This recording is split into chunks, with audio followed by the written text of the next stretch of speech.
పప్పు ఏం వేయకుండా గుమ్మగుమ్మలాడుతుంది చూడండి ఫ్రెండ్స్ సాంబార్. ఇప్పుడు మనం పప్పు వేసుకుంటాం.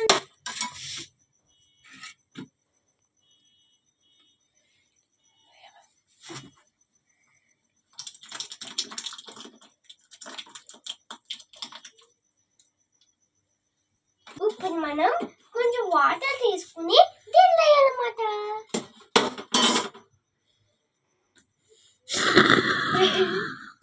వేసేసుకుంటున్నా. తర్వాత మిక్సింగ్ చేసుకుంటాం. ఈ మరకలన్నీ పోయేదాకా మిక్స్ చేయాలి.